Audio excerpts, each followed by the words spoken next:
la bienvenida a los periodistas Mario Campos. Bienvenido, Querida Mario. Mónica. Felicidades por tu nuevo noticiero en MBS. Muchas gracias, Mónica. Gracias, la periodista Gloria Alcocer, directora de la revista Voz y Voto. Muchas Bienvenida, gracias. Gloria. Gracias por estar la aquí.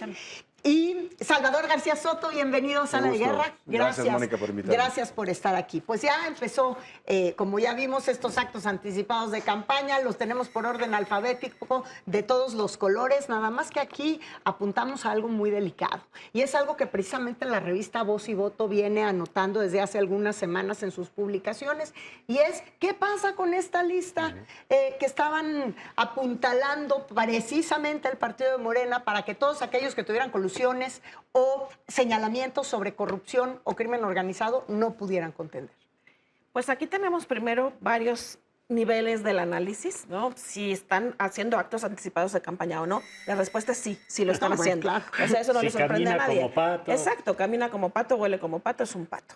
Pero además tenemos otra intersección, le decimos, que es, se supone que habrá una lista de candidaturas idóneas o no idóneas, que pueden tener dudas razonables, cualquiera que eso signifique, que incluso el INE tiene una comisión para revisarlas. Vemos el caso de Andy López Beltrán. Le quitan la visa. ¿Por qué le quitan la visa? Entonces, ¿esa persona terminaría en esa lista? Claro. ¿Sería presentada en esa lista? ¿Cómo la va a evaluar la comisión del INE? Eso es muy interesante, pero ese es solo una arista, pero además lo que está haciendo no es acto anticipado de campaña, pensamos que sí lo es. Y ojo, no es que los partidos no tengan derecho a hacer política antes de una elección, pero lo que están haciendo atenta con una cosa fundamental, a ver qué opinan en la mesa, que es la equidad de la contienda. Así es, sobre la equidad de la contienda. Sí. Claro, sí, que es el valor principal, según la ley, que se debe cuidar en la contienda electoral. Claramente no existe. Y bueno, y no solo no existe porque Morena está ya en este esquema, digamos, mentiroso en el que les vende a los mexicanos que está eligiendo coordinadores de la defensa de la 4T o no, como se llame esa cosa. En realidad están ya perfilando aspirantes y candidatos a las gubernaturas y a otros cargos de elección popular. Pero además, lo grave de todo esto es, dicen que el mal ejemplo siempre cunde. Y si es Morena, marcadamente se ve mucho más notorio y visible, porque es el partido que más recursos tiene, pero también el PRI ya trae candidatos promoviendo en campaña, pero también en el PAN ya muchos se están moviendo. Es decir, esto, pues los demás partidos dijeron, bueno, si no vas a sancionar a este, porque no es la primera vez que lo hacen y no hay sanciones ni hay respuesta del INE, pues también empiezan a seguir el ejemplo. Y ante lo que estamos es, sí, una contienda que se vuelve inequitativa, pero sobre todo una contienda que ya no respeta la ley. Y si no respetan la ley en esto, que es lo más básico, que es el arranque de los tiempos de campaña que establece la ley, pues no la van a respetar ni en el financiamiento, no la van a respetar ni en todas las demás cosas que son tan importantes para la democracia, ¿no? Porque además pareciera que tenemos un árbitro electoral que vive en Europa, que anda de vacaciones con Laida Sansores en Madrid. ¿Dónde está el INE? ¿Por qué no reacciona? Sí, como los changuitos estos, ¿no? De los ojos tapados, ven, los no oídos oyen. tapados, no ven ni oyen. Y es preocupante, por un lado, el tema de la equidad, sin duda, que ya advertían, pero va de la mano de otro. ¿Quién está financiando estas campañas anticipadas? Y ya sea que se trate de financiamiento del crimen organizado, que siempre es tentador, que ante la posibilidad de apoyar a algún candidato o candidata empieza a meter dinero negro, o incluso actores que no son necesariamente ilegales, pero que desde una agenda económica de negocios puedan estar financiando campañas, pues para después tener algún tipo de retribución cuando llegan al gobierno y empieza a administrarse la obra pública. O por dinero de la ejemplo. corrupción, ¿no? O dinero de la corrupción. O sea, por Cochinitos. cualquiera de las vías que sea en la fuente de financiamiento de las campañas anticipadas, es un problema. Y además, cuando la autoridad electoral, como señalas, Mónica, no está mirando, pierde credibilidad. Pierde credibilidad del Instituto Electoral, que no se está enterando de esto, pero que todos lo vemos. Pierde credibilidad el Tribunal Electoral. Y entonces mal empieza un juego cuando los árbitros pues simplemente están cuestionados, porque todos nos enteramos de que esto está pasando, menos pues, quien tendría que señalar. Y los que terminamos perdiendo somos los Yo votantes. ya pero veo ibas a decir. un apunte, porque no es el INE completo. El consejero Castillo sí intentó decir, Algunos oigan, consejeros, tres, Tres. tiene nombre y apellido, Castillo, Humphrey, Faz. Le dijeron, oigan, hay que regular esto, hay que ver qué está pasando. El resto dijo, no, no somos legisladores, no nos toca. Pero por eso también es tan importante que la ciudadanía sepa, hay un INE sí, está de vacaciones, lamentable, evidentemente, pero bueno, empezamos el 10 de septiembre, el proceso electoral, en fin. Pero sí hubo tres personas, sí una voz en particular que dijo qué está pasando. Y en un tema bien interesante, que venía de la sala superior. de un criterio de la Sala Superior. La Sala ya nos dijo, bueno, puede haber actos anticipados de campaña, sí, si llaman al voto, no, pero entonces ya no estamos entendiendo la vara con la que está midiendo la propia Sala. Pues es que la vara ya tiene color y yo creo que lo que estamos viendo son las consecuencias de haber permitido que en los procesos de integración de este Consejo pues se metiera de lleno Morena. Lo supimos los mexicanos, lo vimos, asistimos a este proceso simulado donde la mayoría de los candidatos que pasaban los filtros eran gente vinculada a ellos. Y lo que hoy tenemos, hay que decirlo con toda claridad, es un INE colonizado por Morena, donde la mayoría de consejeros, efectivamente hay consejeros que todavía levantan la voz, pero son 3 consejeros y el INE es un órgano colegiado que se rige por mayoría. Entonces, Guadalupe Tadei pues es una mujer que ya tiene claramente un concepto de que trabaja para un sistema y los otros consejeros también. La verdad es... Como lo mismo ha pasado con el Tribunal Electoral. Lo mismo que ha pasado con el Tribunal Electoral. También tienen ya colonizado este organismo y ante lo que estamos es pues ante el regreso al pasado, donde los órganos electorales están controlados desde el Estado. Y hablando de actos anticipados de campaña, yo pondría sobre la mesa esta reflexión sobre las anticampañas y en estos partidos, que ya sabemos quién, expertos en victimizarse,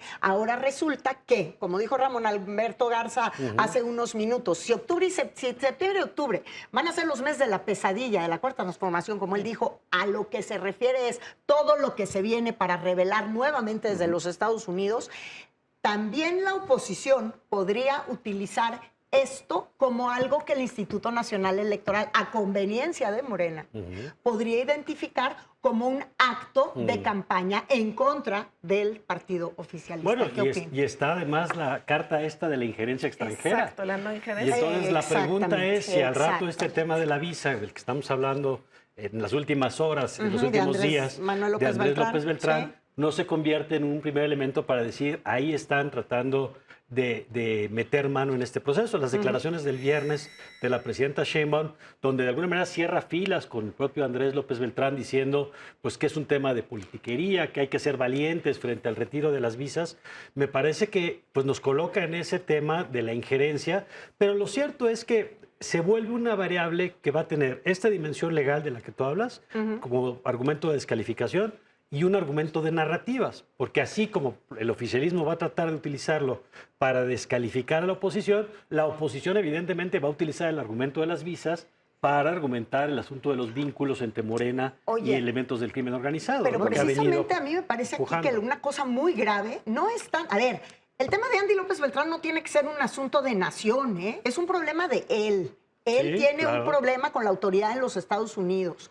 Entonces nosotros no tenemos eso que defender. Sin embargo, la reacción del gobierno federal ante eso, ante la pataleta de un junior político, porque es lo que es, eso es lo que sí puede ser muy peligroso. Claro. También no tenemos por qué defender a Rocha Moya y sin embargo lo están defendiendo. Es decir, sí, la presidenta ha querido vender este discurso de la soberanía, pero es una soberanía que no necesariamente es la que debiéramos cuidar. Es una soberanía que tiene que ver con la prevalencia de su movimiento político al que le está dando prioridad sobre otros intereses de México. Es tan peligroso lo que están haciendo. A ver, yo tampoco soy un partidario de que Estados Unidos venga y resuelva las cosas en México, como muchos mexicanos. Tampoco queremos eso de manera abierta. No. Pero la verdad es que las reacciones que están teniendo, por ejemplo, la carta, si tú lees la carta de Andrés Manuel López Obrador, es una carta De totalmente... López, demencial. de López Andrés Beltrán. Manuel López Beltrán, Lo que perdón. pasa es que suena muy parecido al discurso, Pero él es Andy. El tema es que si tú la ves una carta totalmente visceral, vaya, es un tono totalmente desproporcionado para calificar a Marco Rubio.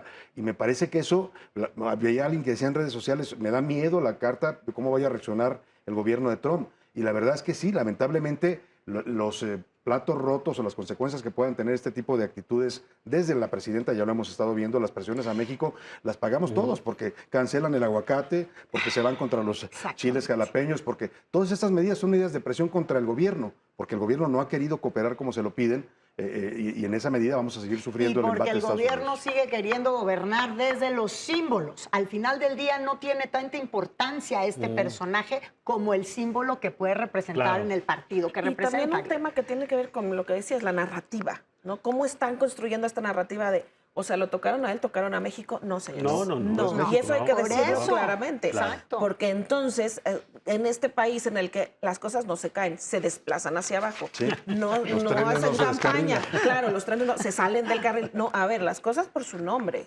Y si estas personas tienen que enfrentar un proceso, adelante, coincido. Sí. No es que estemos esperando que Estados Unidos venga a resolver los problemas, ni es la idea. Pero si estamos viendo una ineficiencia absoluta, y yo aquí sí no quiero dejar de tocar un tema importantísimo, la famosa lista. La lista en la que ustedes están, sí. por ejemplo, y otra vez esta narrativa de construcción de, o sea, estás conmigo contra mí, o sea, yo no dije que esto es una lista, solamente que está hasta alfabéticamente organizada. Oye, la no lista pero del esto es la súper, no ¿no? La no lista. lista, sí. Claro. Y entonces, a quien que se atreva a tener este tipo de comentarios, pues señora presidenta, nadie está diciendo que no haya libertad de expresión, pero lo que está costando a los medios independientes tenerla es perder financiamiento, perder recursos, perder Y espacios, esto que correr estás gente. diciendo es muy Por importante Dios, porque aquí... eso hay que decirlo. Claro, y tú que eres cliente frecuente precisamente de estas listas en la mañanera, Salvador, aquí en Sala de Guerra hemos dicho desde muchos flancos muchas veces lo peligroso que va a resultar. El último proceso electoral